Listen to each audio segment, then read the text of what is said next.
আল্লাহ রাব্বুল আলামিন কোরআনে হাকিমের মধ্যে বলেন, এক নম্বরে হলো আমার নবী, দ্বিতীয় নম্বরে সিদ্দিকিন, তৃতীয় নম্বরে শহীদিন, চতুর্থ নম্বরে আমার মালিক আল্লাহ তাআলা ডাকলেন, চতুর্থ নম্বরে হলো সালিহিন। এই সালিহিন তো তারাই হলো কামেল ওলি আল্লাহ। আমরা শুধু ওলি আল্লাহ মনে করি, কিন্তু তারা কে? তাদের মর্যাদা আল্লাহর কাছে কত বড় হবে। আল্লাহর হাবিব বিশ্ব নবী জনাবে মুহাম্মদ রাসূলুল্লাহ সাল্লাল্লাহু আলাইহি ওয়াসাল্লাম একদিন সাহাবাদের সামনে দাঁড়িয়ে বলেন, আমার সাহাবারা, তোমরা তো জানো না, আর আমি নবী যা জানি পৃথিবীর কেউ তা জানে না। আল্লাহু আকবার বলেন। আল্লাহর হাবিব বিশ্ব নবী বলেন, কিয়ামতের দিন, মুসিবতের সময়, যেদিন মা তার দুগ্ধ পশু সন্তানকে চিনবে না, বাবা তার স্ত্রীকে চিনবে না, স্ত্রী স্বামীকে চিনবে না, মা বাবা ছেলেকে চিনতে পারবে না, সেই মুসিবতের দিনে মানুষ হয়রান হয়ে যাবে, পেরেশানি ভোগ করবে, আকাশের দিকে হাঁ করে চেয়ে থাকবে আমার সাহাবারা। ওই কঠিন দিনে আমার উম্মতের মধ্যে, আমার এক শ্রেণীর উম্মতেরা আমার আল্লাহ রাব্বুল আলামিনের নূরের তাজাল্লির মধ্যে তারা আল্লাহর আরশ আজিমের নিচেই নূরের মেম্বারের উপরে তারা বসে থাকবে। সেদিনকে শুধু নিয়ামত নয়, আজকের এই নিয়ামত অল গোটা পৃথিবীর জন্য নিয়ামত। আল্লাহ রাব্বুল আলামিন আহকামুল হাকিমিন, তিনি তার আখির জামানার পয়গম্বর বিশ্ব নবী মুহাম্মদ রাসূলুল্লাহ সাল্লাল্লাহু আলাইহি ওয়াসাল্লামকে এমন একটা যুগে, এমন একটা জামানায় তিনি পৃথিবীতে পাঠিয়েছিলেন, সেই যুগটাকে বলা হতো জাহেলাতের যুগ, বর্বর যুগের কথা বলা হতো। মানুষের মধ্যে মানুষত্ব কোনো জ্ঞান ছিল না, ভালো মন্দ বিচার করবার মতো কোনো বিবেক তাদের কাছে ছিল না। যখনই আল্লাহ সুবহানাহু ওয়া তাআলা তার হাবিবকে পৃথিবীতে প্রেরণ করলেন, আর সেই হাবিব মুহাম্মদ রাসূলুল্লাহ সাল্লাল্লাহু আলাইহি ওয়াসাল্লাম এই কালেমার দাওয়াত মানুষের কাছে যখন পৌঁছিয়ে দিলেন, মানুষ যখন বুঝতে পারলো যে এইটা সত্য ধর্ম, মানুষ তখন দলে দলে নবীজির পেছনে ছুটেছিল। আওয়াজ দিয়ে বলুন সুবহানাল্লাহ। আজ এই ৭৩ ফেরকার জামানায়, এমন একটি যুগে, এমন একটি জামানায় আল্লাহ সুবহানাহু ওয়া তাআলা তার প্রিয় বন্ধু, তার বন্ধু কামেল ওলি আল্লাহকে এই পৃথিবীতে পাঠিয়েছেন। আমি বলতে চাই, আমার মন বলছে, এই হুমরাবাসী একদিন অন্ধকারের মধ্যে ডুবেছিল, ঠিক না বে ঠিক? আজকে আল্লাহ সুবহানাহু ওয়া তাআলা সেই অন্ধকার শূন্য জায়গাতে আজকে এমন একটা প্রদীপ বাতি জ্বালিয়ে দিয়েছেন। আমার মওজুদা উদ্দিন সিন হুজুর কিবলা মাস্টার সাহেব দামাত বারাকাতুহুম, সেই জারাকের ওসিলায় আজকে এই হুমরাবাসীর এত বড় সালানা মজলিস পাওয়া সম্ভব হয়েছে, ঠিক না বে ঠিক? আল্লাহ সুবহানাহু ওয়া তাআলা তিনি কালাম পাকের মধ্যে কি বলেছেন? আমি আপনাদের সামনে দাঁড়িয়ে আছি, আমি কোনো বড় মাপের মুফতিও নই, বড় আলেম ওলামা নই, কোনো কিছু নই, তারপরও আমল আরো খারাপ। শুধু আমার মুর্শিদের হুকুম পালনার্থে সংক্ষিপ্ত সময় আমি আপনাদের সামনে দাঁড়িয়েছি একটু দোয়া নেবার জন্য। আল্লাহ সুবহানাহু ওয়া তাআলা তিনি যদি আমাকে কিছু একটু লক্ষ্য করেন, আর আমার কামেল মুর্শিদের যদি নেক দোয়া থাকে, তবে এই পাক মজলিসে কথা বলা সম্ভব, নইলে আমার নিজের কোনো ক্ষমতা নেই। আপনারা দীর্ঘক্ষণ সেই সকাল ৯টা থেকে মূল্যবান আলোচনা শুনেছেন, আমি আপনাদের কি শোনাবো সেই জ্ঞান আমার নেই। আমি সংক্ষিপ্ত একটা সূরার মধ্যখানের ছোট্ট একটি আয়াত কারিমা তেলাওয়াত করেছি। আল্লাহ রাব্বুল আলামিন সূরাতুল ফাতিহার মধ্যে কি পরিষ্কার করে বলেছেন, ইহদিনাস সিরাতাল মুস্তাকিম। প্রত্যেকটা মানুষ, আমরা যারা নামাজ আদায় করি, নামাজের মধ্যে আমরা কিন্তু প্রত্যেকেই তেলাওয়াত করি ইহদিনাস সিরাতাল মুস্তাকিম, আল্লাহ সরল সঠিক সোজা রাস্তায় আমাকে পরিচালিত করো। তো সরল সোজা সঠিক রাস্তা কোনটি? আল্লাহ সুবহানাহু ওয়া তাআলা কালাম পাকের মধ্যে তার স্পষ্ট করে দলিল দিয়েছেন। আল্লাহ পাক বলতেছেন, হে দুনিয়ার মানুষ, তোমরা কি জানো সিরাতাল মুস্তাকিমের রাস্তা কোনটা? আল্লাহ বলছেন, মিনান নাবিয়্যিনা ওয়া সিদ্দীকিনা ওয়া শুহাদা ওয়াস সালিহিন। আল্লাহ রাব্বুল আলামিন কোরআনে হাকিমের মধ্যে বলেন, এক নম্বরে হলো আমার নবী, দ্বিতীয় নম্বরে সিদ্দিকিন, তৃতীয় নম্বরে শহীদিন, চতুর্থ নম্বরে আমার মালিক আল্লাহ তাআলা ডাকলেন।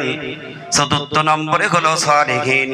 এই সালিহিন তো তারাই হলো কামেল ওলি আল্লাহ। আমরা শুধু ওলি আল্লাহ মনে করি, কিন্তু তারাকে তাদের মর্যাদা আল্লাহর কাছে কত বড় হবে।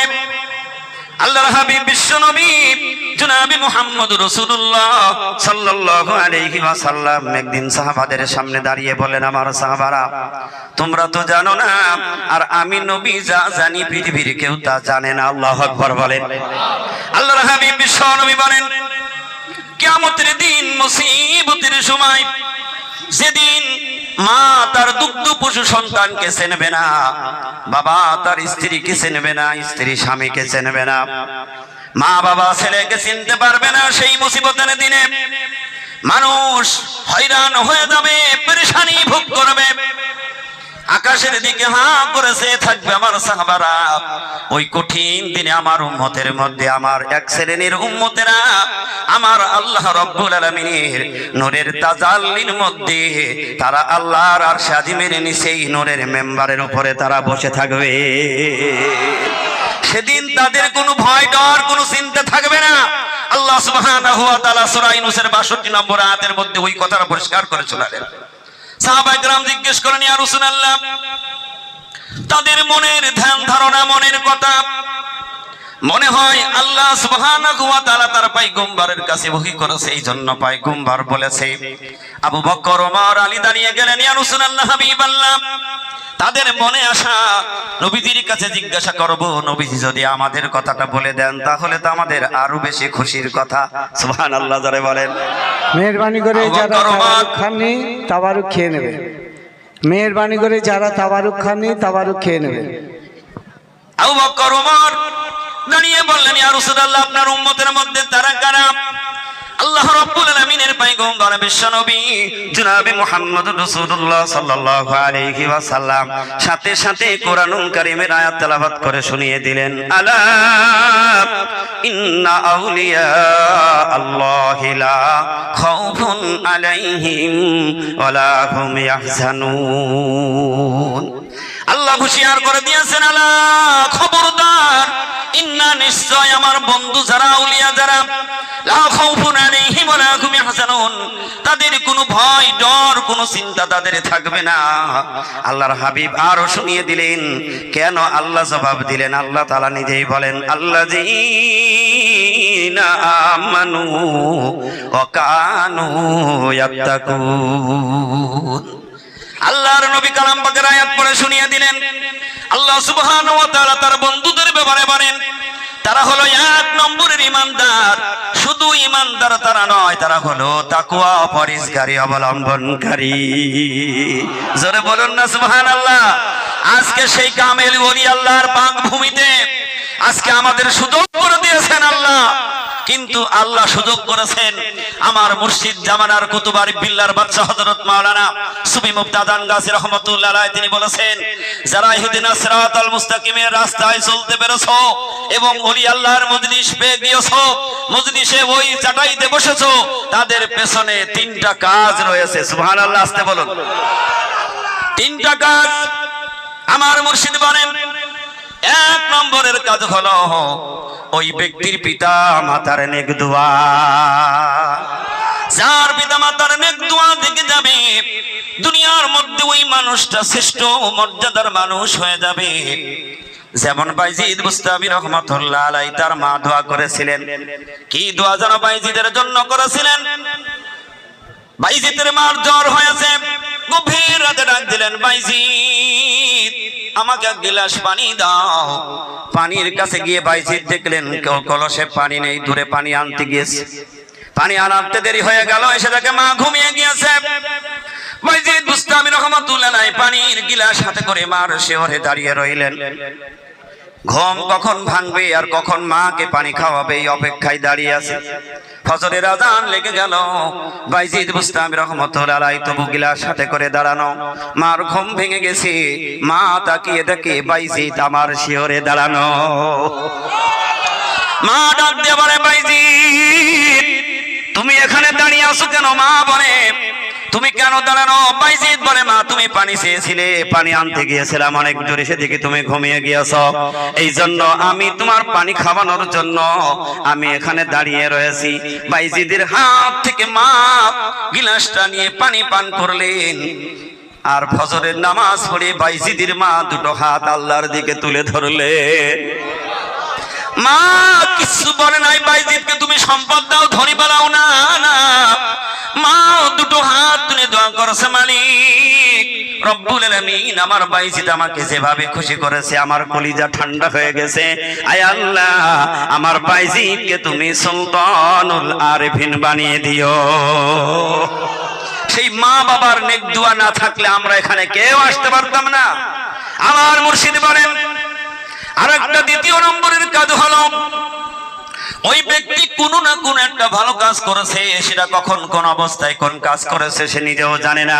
তার ওই কাজটা মহান মালিক আল্লাহ রব্বুল আলামিন এত পছন্দ করে নিয়েছে যে ওই কাজের বিনিময় আল্লাহ রব্বুল আলামিন আমার আপনার ওলি আল্লাহর মজলিসে আসার সুযোগ করে দিয়েছে। কামেল মুর্শিদ বলেন, যদি কারুর জীবনে দুইটাও যদি না থাকে, তুমি যে ওলি আল্লাহর পাক ভূমিতে ওলি আল্লাহর জান্নাতি ওই চাটাইতে গিয়ে বসতে পেরেছো, তাহলে তোমার পেছনে কামেল ওলি আল্লাহর নেক নজর আছে। এই জন্য ওলি আল্লাহর নেক নজর না থাকলে আজকের এই পবিত্র লক্ষ লক্ষ মানুষের সমাগম এই মজলিসে আসা আমাদের দ্বারা সম্ভব হতো না। আল্লাহ পাক আমাদেরকে ভালোবেসেছেন ওই একটাই কারণ, আমার মুর্শিদের নেক নজর। এই জন্য আল্লাহ তাআলা কালাম পাকের মধ্যে বলেছেন, যদি ওই হিদায়াতের রাস্তায় তোমাকে যাইতে হয়, হিদায়াত যদি পেতে হয়, তাহলে আমার 7 শ্রেণী আমি যাদের কথা উল্লেখ করেছি তাদের কাছে যাইতে হবে। আল্লাহ রাব্বুল আলামিন বলেন, 1 নম্বরে বলে মিনান নাবিয়িন, নবীরা হলো 1 নম্বরে। এই জন্য সাহাবায়ে কেরাম যারা নবীজির দরবারে এসেছে তারা বিশ্বের শ্রেষ্ঠ মানুষ হয়ে গেছে। আল্লাহর হাবিব বলেন, আমার পরে যারা থাকবে ওই জামানার মানুষ তাদের কাছে যাবে, তাদের কাছে গিয়ে দিন শিখবে, দিন বুঝবে, আর ওই অনুযায়ী যদি তারা আমল করে দুনিয়া থেকে যাইতে পারে, আল্লাহ তাআলা কিয়ামতের দিন ওই সকল আমলকারী বান্দাদেরকে আল্লাহ পাক সেদিন ডাক দেবেন, ইয়া আইয়াতুহান নাফসুল মুতমাইন্না ইরজিই ইলা রাব্বিকি রাদিয়াতাম মারদিয়া ফাদখুলি ফি ইবাদি ওয়াদখুলি জান্নাতি। সুবহানাল্লাহ। এই জন্য সিদ্দিকীনদের রাস্তায় যারা যাবে, তারা যদি ওই অনুযায়ী আমল করে, তারা আল্লাহর জান্নাতি হয়ে যাবে।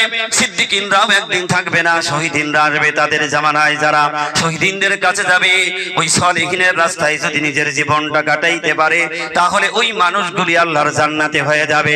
কিন্তু এমন একটা জামানায় আমরা আছি, এই জামানায় তো আল্লাহর পয়গম্বর পাঠাবে না। পয়গম্বরের রাস্তা তো আগে আল্লাহ বন্ধ করে দিয়েছেন, কিন্তু পয়গম্বর নেই, নবী রাসূল নেই, কিন্তু নাইবি নবী আছে। আওয়াজ দিয়ে বলুন সুবহানাল্লাহ। নাইবি হলো জামানার মুজাদ্দিদ হযরত মাওলানা সুফি মুফতাদান গাজী রাহমাতুল্লাহ আলাইহি।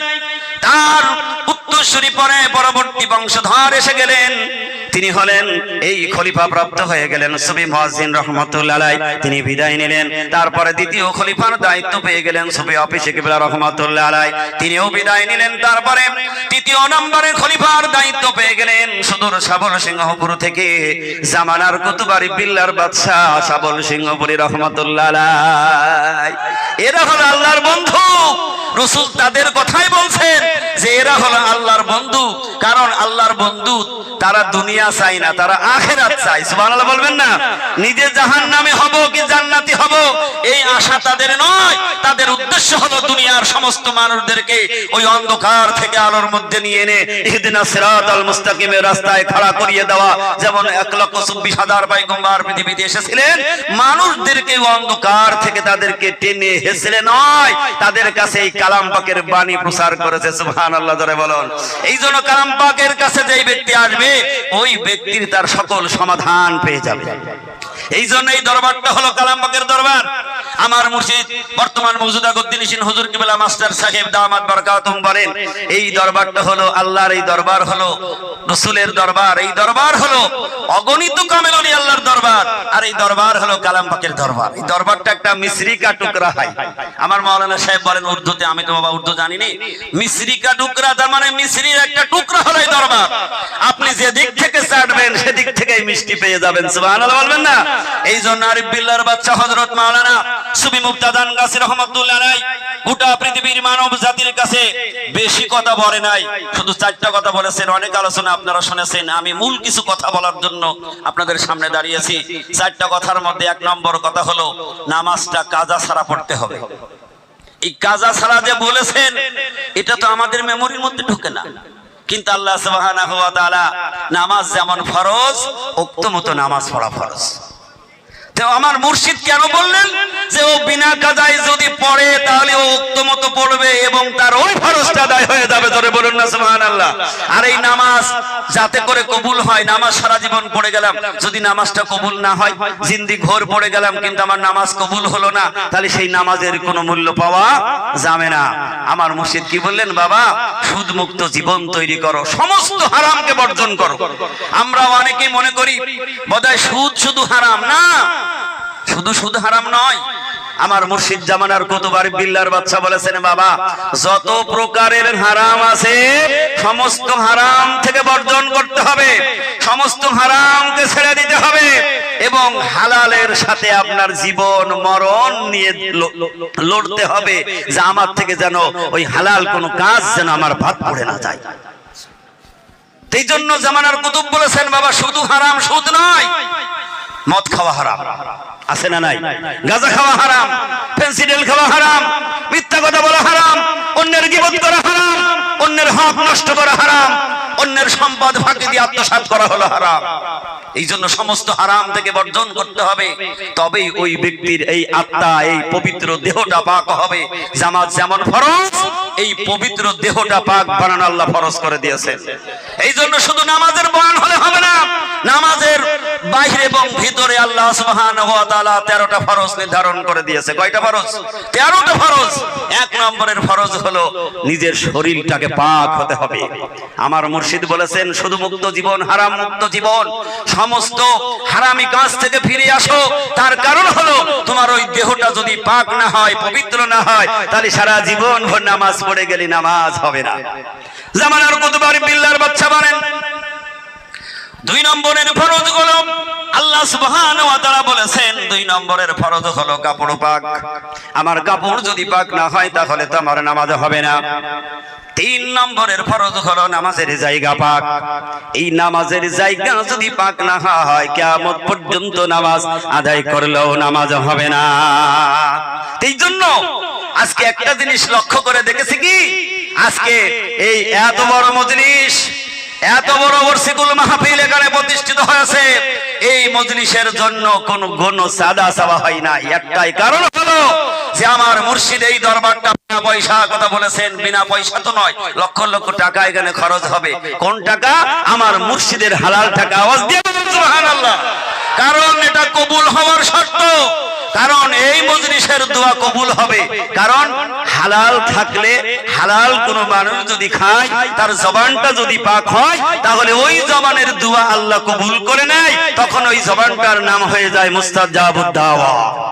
কারণ জামানার মুজাদ্দিদ হযরত মাওলানা সুফি মুফতাদান গাজী রহমাতুল্লাহ আলাইহি 4টা কথার মধ্যে মানুষের জীবনের সকল মূলনীতির আলোচনা করেছেন। দুনিয়ার মানুষ যদি তার সমস্ত যদি হারামকে বর্জন করে যদি সে হালালের মধ্যে থাকতে পারে, ওই মানুষটা মুস্তাজাবুদ দাওয়া হয়ে যাবে। ও যখন হাত তুলবে তখনই সাথে সাথে তার হাতটা আল্লাহ কবুল করে নেবেন। এবং ওই যে কথা, মায়ের দোয়া থাকলে ওটাও একটা শর্ত, সুবহানাল্লাহ। যেমন ওয়াস কুরুনি ছিলেন, তিনি রাসূলকে দেখে নাই, তিনি রাসূলকে দেখতে পারে নাই, রাসূলের কাছে আসতে পারে নাই, কিন্তু তিনি ছিলেন রাসূলের জামানার, রাসূলের জামানার একজন তিনি আল্লাহর বান্দা ছিলেন, কিন্তু রাসূলের কাছে আসতে পারে নাই। তার একটাই কারণ ছিল, তার যে মা ছিল, এই মা ছিল খুব খুব অসল, দুর্বল, চোখে দেখতে পারতো না, হাঁটতে পারতো না, চলতে পারতো না। মার সকল খেদমত করতেন। ওয়াস কুরুনি রহমাতুল্লাহ আলাইহি, সুবহানাল্লাহ জোরে বলুন।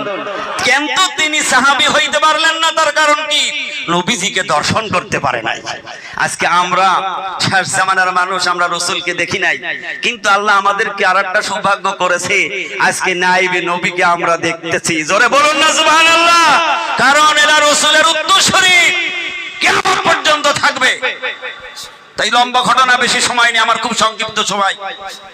ওয়াজ করুনি, তিনি রাসূলকে দেখেছিলেন অন্তরের চোখ দিয়ে। আজকে আমরা যদি আমরা নাইবে নবীকে ওই অন্তরের চোখ দিয়ে দেখি, তাহলে মুর্শিদের প্রতিটি হুকুম মানার জন্য পাগল হয়ে যাবে। যেমন সাহাবায়ে কেরাম রাসূলের আদর্শ মেনেছিল, শুধু শুনেছেন আর জবান দিয়ে বলেছেন সামি'না ওয়া আতা'না, শুনলাম আর মেনে নিলাম। 50 বছর যদি আমি আপনি নামাজ পড়ে যদি হারাম না ছাড়তে পারি, সুদমুক্ত জীবন তৈরি না করতে পারি, মিথ্যা কথা না ছাড়তে পারি, চুগলখড়ি আজকে ঠকবাজি না ছাড়তে পারি, বুঝতে হবে আপনার নামাজ কবুল হচ্ছে না। কারণ নামাজ কবুল হলেই সমস্ত কাজ থেকে আল্লাহ ফিরিয়ে দেবে। আল্লাহ কালাম পাকের মধ্যে বলেছেন, কালাম পাকের মধ্যে এমন যে ওয়াজ নেই, এটা পৃথিবীতে বলা যাবে না। যা দরকার সব আল্লাহ কালাম পাকের মধ্যে বলেছেন। এই জন্য সকল সমস্যার সমাধান হবে এই কালামে পাক। রব্বানি জোরে বলুন না সুবহানাল্লাহ। সমাধান চাও যদি জীবনে মরণে, ফিরে যাও খুঁজে নাও চোখ রাখো কুরআনে, তবেই পাবে সুখ শান্তির ঠিকানা, তবেই পাবে সুখ শান্তির ঠিকানা, মেনে যদি নাও তুমি মনে প্রাণে। সমাধান সমাধান চাও যদি জীবনে মরণে, ফিরে যাও খুঁজে নাও চোখ রাখো কুরআনে। আল্লাহ নবীর কাছে যাবার জন্য ওয়াজ করুন। একদিন মাকে বলছে, মা আমি নবীর কাছে চলে যাব। ও মা, দুনিয়ার সব মানুষ আল্লাহর হাবিবের ওই নূরানি মুখ দেখে তারা জান্নাত হাসিল করে নেছে, আমি আমার নবীর কাছে যাব, মা অনুমতি চাই। মা শুধু একটিবার বলেছিলেন, ওয়াজ করুনি, আমি মা হাঁটতে পারি না, চলতে পারি না, তুই আমার কার কাছে রেখে যাবি। এই কথাটা শোনার পরে ওয়াজ করুনি রহমাতুল্লাহ আলাইহি তিনি আর অগ্রসর না হয়ে মার খেদমতে থেকে গেলেন। কিন্তু তার আর সুযোগ হলো না নবীজির এই চর্মচোখে দেখা, কিন্তু নিজের অন্তর চক্ষু দিয়ে রাসূলকে দেখে নিল। মা যে কি জিনিস আমি সেটাই বোঝানোর জন্য আমার এই আলোচনা। ওয়াজ করুনি রহমাতুল্লাহ আলাইহি এই নিজের অন্তর চোখ দিয়ে রাসূলকে দেখেছেন। আল্লাহর হাবিব বিশ্বনবী জনাবে মুহাম্মদ রাসূলুল্লাহ সাল্লাল্লাহু আলাইহি ওয়াসাল্লাম তিনি বিদায় নেওয়ার আগে ডাক দিয়ে বললেন, আমার সাহাবারা শোনো, আমি বিদায় নেওয়ার পরে আমার গায়ের এই জুব্বা মোবারক তোমরা ওয়াজ করুনিকে দিয়ে দিও, সে যেখানেই থাকে সেখানে গিয়ে তার কাছে পৌঁছিয়ে দিও। কিন্তু নবীজির জুব্বার আশা ছিল। আবু বকর সিদ্দিক মনে মনে বলতো, রাসূল চলে যাওয়ার পরে জুব্বা মোবারক আমি নেব। ওমর মনে করতো জুব্বা মোবারকটা আমি নেব। ওদিকে আলী বসে আছে, আমি হইলাম রাসূলের জামাই, জুব্বা মোবারক আমি নেব। কিন্তু না না না, আখিরি জামানার পয়গম্বর বিশ্বনবী বললেন, আমার এই জুব্বা মোবারক ওয়াজ করুনির কাছে পৌঁছিয়ে দিবা, আর আমার ওয়াজ করুনিকে আমার উম্মতের জন্য, তাদের জন্য দোয়া করতে বলবা। কারণ হাবিব জানেন, বিশ্বনবী জানেন, ওয়াজ করুনি তো সে মুস্তাজাবুদ দাওয়া হয়ে গিয়েছে। তার একটাই কারণ হলো আল্লাহর হুকুম মেনেছেন, নবীর তরিকায় চলেছেন, আর মার যত প্রকারের গোলামি করার দরকার মাকে খুশি করেছেন। আল্লাহ সুবহানাহু ওয়া তাআলা বলেন, ওয়া কাদা রাব্বুকা আল্লা তা'বুদু ইল্লা ইয়্যাহু ওয়া বিল ওয়ালিদাইনি ইহসানা। আল্লাহ বলেন, বান্দা আমার গোলামি করো, আমার ভয় করো, আমার গোলামি করো, আমার হুকুম মানো, তোমার মা বাবার হুকুম মানো, মা বাবার গোলামি করো, মা বাবার কথাটা শোনো। খবরদার মা বাবা যেন তোমার প্রতি এক যাররা পরিমাণ বেজার না হয়। নবীজির কথা শুনে সাহাবে کرام চিন্তা করলেন, ওয়াইসকে তো আমরা চিনি না, কোথায় থাকে, কোথায় তার বাড়ি ঘর চিনি না। আল্লাহ রাসূল বলেন, ইয়ামিনের একটা জঙ্গলের মধ্যে আমার ওয়াজ করুনি বসবাস করে। সুবহানাল্লাহ জোরে বলেন। ওমর ডাক দিয়ে বলেন, ইয়া রাসূলুল্লাহ, হাবিব আল্লাহ চিনবো কেমনে, কোনটা ওয়াজ করুনি? আল্লাহর নবী বিশ্ব নবীর কাছে জিবরিল ওহীর মাধ্যম দিয়ে জিবরিল জানিয়ে দিয়েছেন আল্লাহ রাসূল তোমার ওয়াজ করণের এই নিদর্শন আছে, তোমার ওয়াজ করণের হাতের তালুর মধ্যে একটা সাদা দাগ আছে। আল্লাহ তো জানিয়ে দিয়েছেন রাসূলকে। আল্লাহর হাবিব বিশ্ব নবী মুহাম্মদ রাসূলুল্লাহ সাল্লাল্লাহু আলাইহি সাল্লাম বলেন, ওমর রে, যখন ওয়াসির কাছে যাবি তার হাতটা দেখবি হাতের তালুর মধ্যে সাদা দাগ আছে, কিন্তু রাসূলের কাছে ওয়াজও আসে নাই, ওয়াজ করণী রাসূলের কাছেও আসে নাই। ঠিক সংক্ষেপে বলি, লম্বা ঘটনা। জামা মুবারক নিয়ে ওমর আর আলী রওনা করলেন, চলে গেলেন। সেখানে যাওয়ার পর খোঁজ করলেন ওয়াজ করণী কোথায় থাকে। মানুষ বলে সে তো ওই জঙ্গলে থাকে, ওখানেই সে বসবাস করে। চলে গেলেন জঙ্গলে, যাই দেখলেন ঠিক ওই মানুষটা জিজ্ঞেস করছে, তুমি কে ওয়াজ করণী? বলছে, না তো আমি ওয়াজ করণী না। আল্লাহু আকবার বলেন। একটা জিনিস ভেবে দেখুন, এমন একজন মুজাদ্দিদের মজলিসে বসেছেন, নিজের নামগুলি পর্যন্ত বিলীন করে দেয়, কারণ আল্লাহর বন্ধুরা তারা নামের ফকর নেই, নাম জাহির করে না। তাই আমার মুর্শিদের জবানে শুনেছি, সাবর সিংহপুরী রহমাতুল্লাহ আলাইহি বাগমারি মানিকতলা থেকে তিনি বলতেন, বুজুর্গি কি নেহি হামকো জরুরত, বুজুর্গি কি নেহি হামকো জরুরত, গুলাম আপনা বানা হামকো খুদায়া। আল্লাহ দুনিয়ার বাদশাহী আমি চাই না, দুনিয়ার আমার কোনো শান শওকত আশা নেই, আমি একমাত্র তোমার গোলাম হতে চাই। জোরে বলুন না সুবহানাল্লাহ। যাই যখন বললেন তুমি নামাজ করনি, বলছে না তোমাদের ভুল হচ্ছে, দেখো অন্য কেউ হবে, তালাশ করো অন্য কেউ হবে। ওমর বললেন, দেখি তোমার হাতখানা একটু দাও। হাত যখন বাড়ালেন বললেন, না না না, তুমি না বললে হবে না, কারণ আমার হাবিব বিশ্ব নবী বলে গিয়েছেন তোমার হাতের মধ্যে সাদা দাগের চিহ্ন পাওয়া যাবে। আর তো তিনি ছেড়ে যাইতে পারলেন না, বললেন, এই যে রাসূলের জামা মুবারক তোমার জন্য পাঠিয়েছে। কিতাবের মধ্যে উল্লেখ করেছেন, তার জিন্দেগি জীবনের মধ্যে পাওয়া যায় বিশ্ব নবীর জামা মুবারক কোলের মধ্যে নিয়ে এত জোরে চিৎকার দিয়েছিলেন, কারণ তার মনের ব্যথা বেদনা যে আমি এই জামানায় থেকেও আমার হাবিবের চেহারা দেখতে পারি না। আল্লাহু আকবার বলেন। কিন্তু আজকে আমরা মানুষ সেই রাসূলকে কত গালি দেই, রাসূলের সাথে কত বেয়াদবি না করে ফেলাই, কত কান্নাকাটি তিনি করলেন, হায় আমার রাসূলকে আমি দেখি নাই। আর বললেন আল্লাহর হাবিব বিশ্ব নবী তিনি বলে দিয়েছেন তার উম্মতের জন্য দোয়া করতে। রাসূলের জামা মুবারক বুকের মধ্যে জড়িয়ে ধরে জঙ্গলে দৌড় দিলেন। জঙ্গলে গিয়ে সিজদায় পড়ে গিয়ে কাঁদছে, মালিক আমি তোমার হাবিবের সঙ্গে গোপন প্রেম করেছিলাম, তুমি সেটা আমাকে জাহির করে দিয়েছো। আল্লাহু আকবার বলেন। ও মালিক তুমি সেইটা জাহির করে দিয়েছো, যেহেতু জাহির করে দিয়েছো, কিন্তু আল্লাহ তাআলা আমি যে সিজদায় গেলাম আমার হাবিবের উম্মতের গুনাহ মাফ না করা পর্যন্ত আমি মাথা উঠাবো না। আল্লাহ সাথে সাথে বললে, ও ওয়াজ করুনি 1% উম্মতের গুনাহ আমি মাফ করে দিলাম। ওয়াজ করুনি বলে আমি 1% 2% বুঝি না, আয় আল্লাহ আমি 10% বুঝি না, আমি 100% বুঝি। আওয়াজ দিয়ে বলুন সুবহানাল্লাহ। আল্লাহ বলেন 10% মাফ করে দিলাম, আবার বলে না হবে না 100% আমি চাই। আল্লাহ বলেন 20% মাফ করে দিলাম, বলে না হবে না। আবার বলেন 30% মাফ করে দিলাম, বলে না হবে না আল্লাহ 100% না হলে তোমার ওয়াইস মাথার উঠাবে না। আল্লাহ বলেন 40% আমি আমার বিশ্ব নবীর উম্মতের গুনাহগুলি মাফ করে দিলাম। ওমর ফারুক রাদিয়াল্লাহু তাআলা আনহু তিনি অপেক্ষা না করে আলী রাদিয়াল্লাহু তাআলা আনহুকে সাথে করে নিয়ে তার কাছে পৌঁছে গেলেন। যাই দেখছেন সিজদায় পড়ে আছে, তিনি বললেন মাথা উঠাও, কতবার দেরি করব, মাথা উঠাও। যখনই ডাক দিলেন মাথাটা উঠিয়ে দিয়ে বললেন, ওমর আজকে তুমি আমার মনের আশা পূর্ণ করতে দিলা না। আল্লাহর হাবিব যেহেতু আমার কথা বলে দিয়েছে, আজকে তার হাবিবের উম্মতের গুনাহ 100% মাফ না করা পর্যন্ত আমি মাথা উঠাইতাম না, কারণ তিনি সাহাবী ছিলেন না, ওয়াজ করণী ছিলেন, তিনি হলেন আল্লাহর বন্ধু কামেল ওলি আল্লাহ। আওয়াজ দিয়ে বলুন সুবহানাল্লাহ। আজকে সেই কামেল ওলি আল্লাহর মজলিসে আসার সুযোগ আল্লাহ করে দিয়েছে। এই মজলিসে যারা আল্লাহকে ডাকবে আজকে দোয়া কবুল হয়ে যাবে। আজকে কাউকে আল্লাহ মাহরুম করবে না, সেই বলি আল্লাহর মজলিসে আমরা এসেছি ওয়াজ করুনি। তখন বললেন, ও ওমর, সত্যি তোমরা কি নবীর সাহাবী নাকি? বলল, হ্যাঁ আমি ওমর, আমি আলী। বলল, যদি তুমি নবীর সাহাবী হয়ে থাকো, একটা প্রশ্ন আমার বলো তো, আমার রাসূলের ভুরু মুবারক কেমন ছিল? সুবহানাল্লাহ, জোরে বলেন।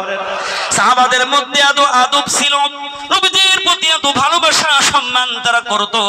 নবীদের সামনে গিয়ে মাথাটা নিচু করে থাকতেন, নবীর চেহারার দিকে তাকাতো না।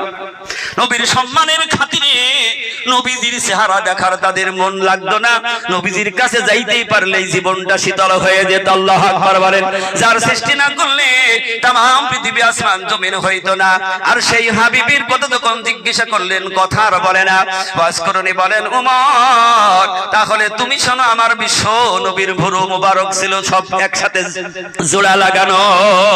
আওয়াজ দিয়ে বলুন সুবহানাল্লাহ। আবার বলছেন, ওমর, সত্যি তুমি কি বিশ্ব নবীকে ভালোবাসতে? বিশ্ব নবীর আদর্শকে তুমি পরিপূর্ণ মানতে? ওমর কোনো কথা বলে না। ওয়াজ করুনি বলেন, যদি তুমি বিশ্ব নবীর প্রকৃত যদি এক নম্বরের ভালোবাসতে বলা হতে রে ওমর, আজকে তোমার গাল বুঝায় দাঁত থাকার কথা ছিল না। কারণ ওয়াজ করুনি দূর থেকে শুনেছিলেন আখিরি জামানার পয়গম্বর বিশ্ব নবী উহুদের ময়দানে দান্দান মুবারক শহীদ হয়ে গিয়েছেন, শুধু কানে শুনেছেন। নিজে মনে মনে চিন্তা করলেন, আল্লাহ, আমার হাবিব বিশ্ব নবীর দাঁত ভেঙে দিয়েছে, আর আমার দাঁত গালে থাকবে, আমি মজা করে খাবো, তা কখনো হইতে পারে না। নিজে পাথরের আঘাত দিয়ে সামনের দাঁত ভেঙে ফেললেন। এরপরে চিন্তা করলেন, আমার হাবিবের কোন দাঁত ভেঙেছে আর আমি কোনটা ভাঙলাম। এই মনে করে এক এক করে গালের দাঁতগুলি সব ভেঙে দিলেন। আর মনে মনে বললেন, আমার হাবিব কষ্ট পাবে আর আমি আরাম করে দুনিয়ার খাবার খাবো, তা কখনো হইতে পারে না। এই যে ভালোবাসার কারণে, রাসূলের আদর্শ মানার কারণে আল্লাহ রাব্বুল আলামিন ওয়াজ কুরআনের মধ্যে মুস্তাজাবুদ দাওয়া দান করে দিয়েছিলেন। আর যখনই তিনি হাত তুলবেন, মালিক হাত কবুল করতে বাধ্য। এই জন্য যারা আল্লাহর ওলি হয়, আল্লাহর বন্ধু হয়, তারা তো দুনিয়ার সব কিছু ছেড়ে দেয় একমাত্র আল্লাহর উদ্দেশ্যে। জামানার কুতুবারি বিল্লার বাদশা হযরত মাওলানা সুফি মুক্তাদান গাছে রহমাতুল্লাহ আলাইহি, তিনি কেমন জীবনটা দেখিয়ে দিলেন দুনিয়ার মানুষ। আগে বাবার জমিদারি ছেড়ে দিয়ে হিজরত করে বাগমারি শরীর জঙ্গলে চলে আসলেন। আওয়াজ দিয়ে বলুন সুবহানাল্লাহ। হিজরতের কথাটা বলা সহজ, কিন্তু হিজরত করা বড় কঠিন। সেদিন আখিরি জামানার পয়গম্বর বিশ্ব নবী জনাবে মুহাম্মদ রাসূলুল্লাহ সাল্লাল্লাহু আলাইহি ওয়াসাল্লাম হিজরত করে যেদিন মদিনায় চলে যাবেন, আল্লাহর হাবিব গভীর রজনীতে আধার রাত কিছু যায়, আবার নিজের মক্কার দিকে ফিরে তাকায়। কিন্তু সেদিন মক্কাবাসীরা আল্লাহর হাবিব বিশ্ব নবীকে চিনতে পারে নাই। মদিনার মানুষগুলি বিশ্ব নবীকে তারা চিনল। সুবহানাল্লাহ, জোরে বলেন। শতভাগ ভালোবাসা দেখালো।